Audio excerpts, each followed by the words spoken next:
ओम नमः शिवाय, हर हर महादेव।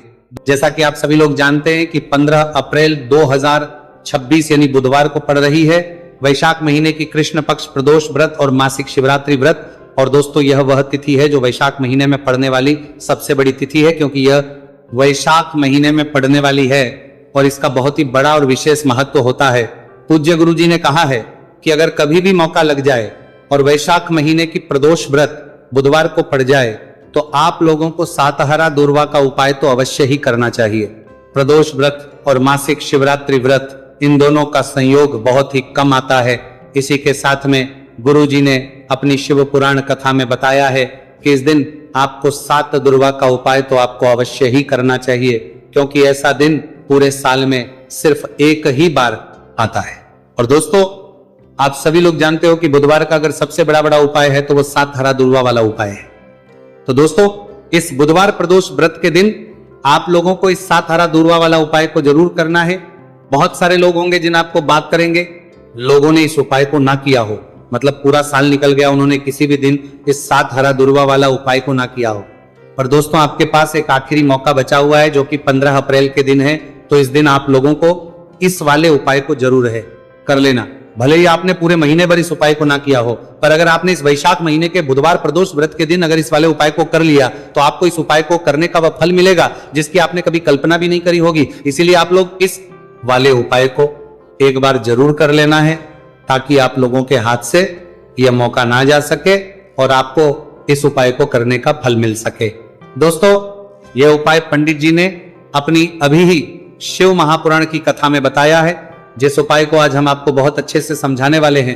इस वीडियो को देखने के बाद इस उपाय को समझने के लिए आपको कोई और वीडियो को देखने की जरूरत नहीं पड़ेगी। तो चलिए दोस्तों, उपाय को शुरू करते हैं। देखिए, ये इस वैशाख महीने के बुधवार प्रदोष व्रत के दिन ये इतना खास होता है, इतना महत्वपूर्ण होता है। देखा गया है कभी कभी बड़े बड़े पूजा पाठ अनुष्ठान से जो मनोकामना पूर्ण नहीं होते, वो वैशाख महीने के बुधवार प्रदोष व्रत के दिन एक छोटे से उपाय करने से ही आपकी मनोकामना पूर्ण हो जाती है।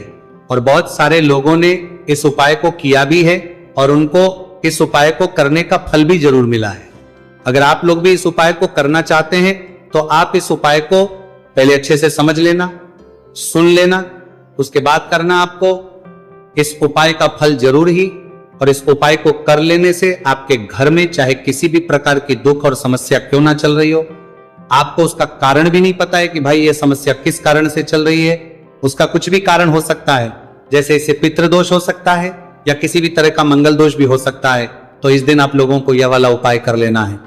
यह एक ऐसा उपाय है जिस उपाय को अगर किसी विशेष दिन पर किया जाए तो भाई उस विशेष दिन का जो है वह तो मिलता ही मिलता है। पर हमने उस दिन पर इस उपाय को किया है तो हमें उससे भी बड़ा फल मिलता है, और फल बहुत जल्दी मिलता है, क्योंकि आप इस उपाय को बहुत ही बड़े और विशेष दिन पर कर रहे हो।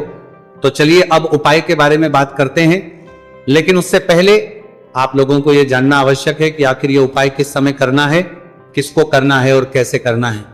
तो चलिए हम आगे आपको वीडियो में एक एक करके बता देते हैं। उससे पहले अगर आप लोग हमारे चैनल पर पहली बार हैं तो हमारे चैनल को सब्सक्राइब करना ना भूलें, और अगर आपके पास कोई सवाल है तो आप हमें कमेंट बॉक्स में बता सकते हैं। और अगर आपको हमारा वीडियो पसंद आया है तो आप हमें लाइक और शेयर करना ना भूलें। और अगर आपको हमारे चैनल की जानकारी चाहिए तो आप हमें फॉलो कर सकते हैं। और अगर आपके पास कोई प्रश्न है तो आप हमें कमेंट बॉक्स में बता सकते हैं। पहली बार आए हैं या फिर मेरी आवाज आज पहली बार सुन रहे हैं तो हमारे चैनल को सब्सक्राइब जरूर कर लेना, और इस वीडियो को करके कमेंट बॉक्स में श्री शिवाय नमस्तु भयम ओम नमः शिवाय जरूर टाइप कर देना।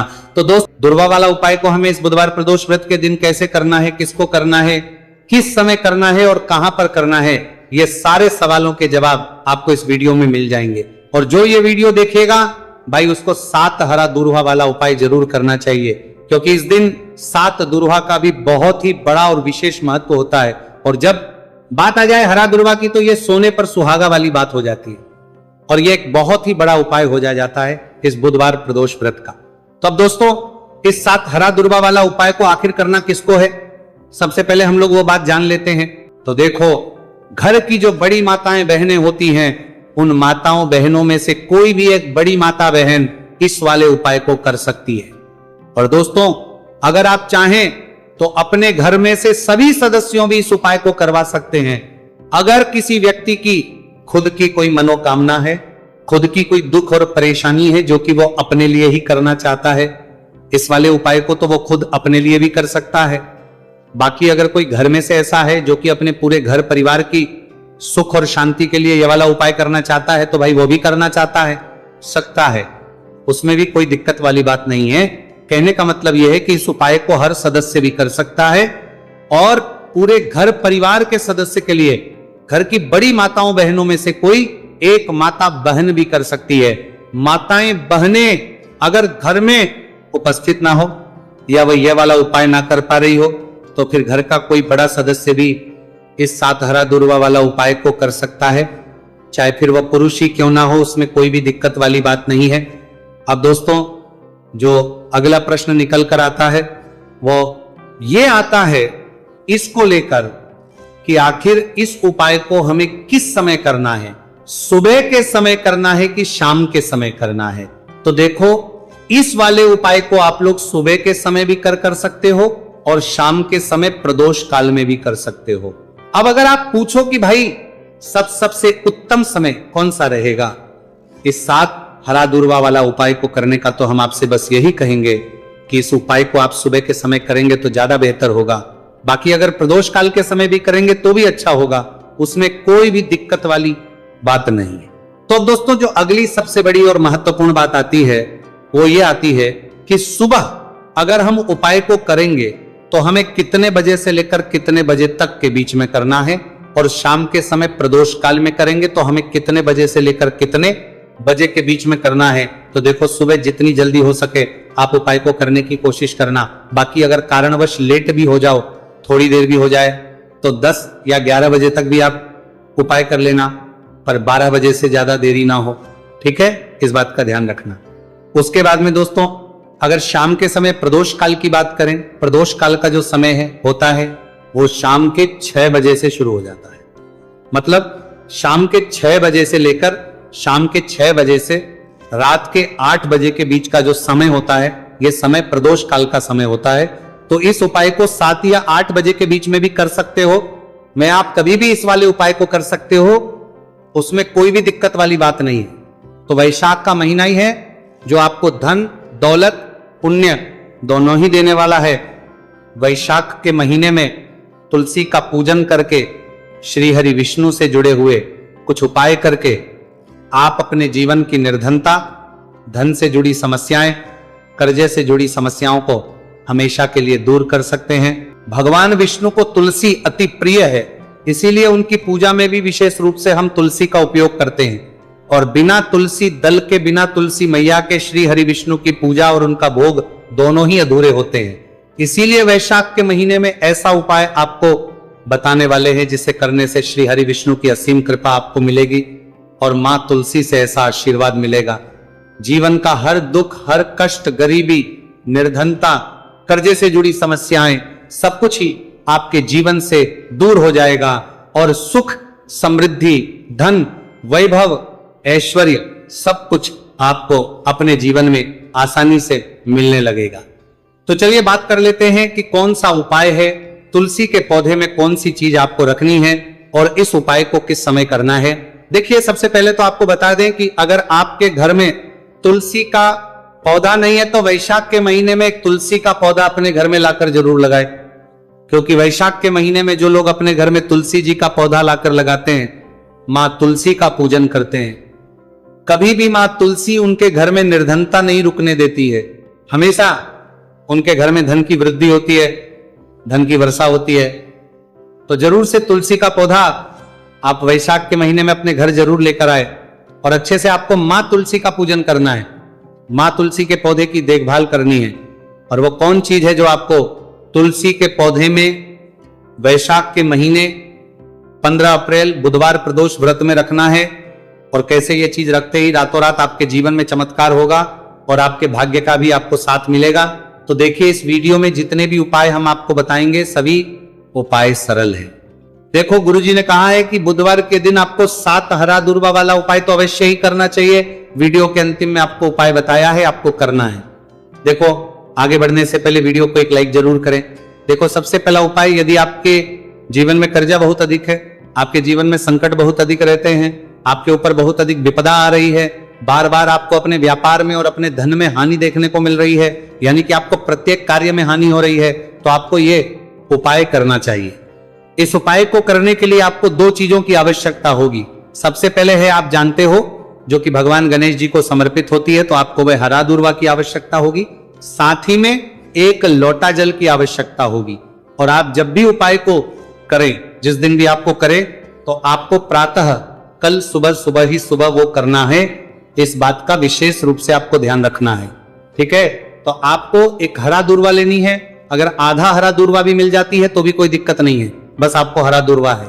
अगर ज्यादा ना मिले तो उस स्थान पर एक हरा दूर्वा भी ले सकते हैं। हरा दूर्वा आपको आसानी से कहानी पर भी मिल जाएगी। बस याद रखिएगा, शुद्ध दूर्वा, और मतलब उसे शुद्ध करके ही उपयोग में लीजिएगा, है ना। तो आपको करना क्या है, एक हरा दूर्वा या एक से ज्यादा भी हरा दूर्वा आप लोग ले सकते हैं।